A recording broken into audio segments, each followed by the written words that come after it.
All right, we want to get a look at our forecast now, so let's go over to Annalise. And Annalise, we talked about a few showers that were out there this morning. Unfortunately, nothing much, and nothing did cool us off at all, right? Yeah, not that kind of rain, unfortunately, and not the kind that would give the sprinklers a break. I know I've had to go out almost every day, Karen, and water the plants. I'm sure I'm not the only one because it's just so dry and they need some water. So speaking of that, we are taking a look at how dry it is. Every Thursday we get the latest drought monitor. I wanted to show you the difference from last week to this week. So last week we didn't have much to show as far as that abnormally dry level as far as that goes. You can see back around Palo Pinto, back around Stephenville, a couple spots. And then we've seen that kind of increase as we take a look at this week. It's filling in a bit further to the west. So not a surprise. We are continuing to watch a very dry month, and July is normally one of our driest of the year. So as we look at this and kind of broaden out the view, you can see we are certainly not alone in this. In fact, it gets worse as you head back towards the panhandle of Texas. Extreme drought, and that continues into New Mexico. Back near the Four Corners, they are dealing with even worse conditions. So yeah, we could use some beneficial rain. It doesn't unfortunately look like we have it in the forecast, certainly not with this setup, and that is our area of high pressure in the upper levels, keeping us overall on a dry trend and keeping some sunshine around.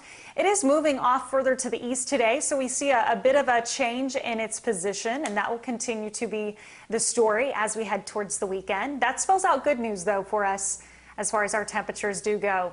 Now, a couple of spots that maybe saw some sprinkles up near the Red River this morning. We all got to see those clouds, but they have continued to dissipate, and of course now all about some blue sky from Fort Worth. Temperature from DFW Airport at 88 right now, feels like 97. Still going to be an issue for us with dew point of 74 and that wind out of the southwest at 10 miles per hour. So while it isn't as hot today, it is still a very hot day where you want to take precaution and be careful. We know the drill by this point. 94 from Dallas, 92 in Fort Worth, 96 back around Greenville. And we are talking about those heat indices just over 100 as we get into this afternoon, a high of about 99, which is just a couple degrees up from average. One good piece of news that we've continued to monitor is that pollen has not been an issue here lately. Low levels of fungus only.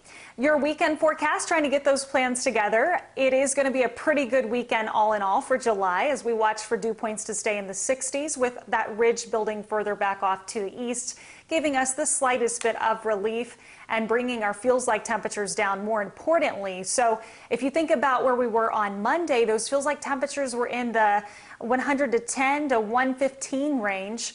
We're doing much better heading towards the weekend, 100 or less for how it feels. And again, when you consider it's July here, we're doing pretty good, all things considered.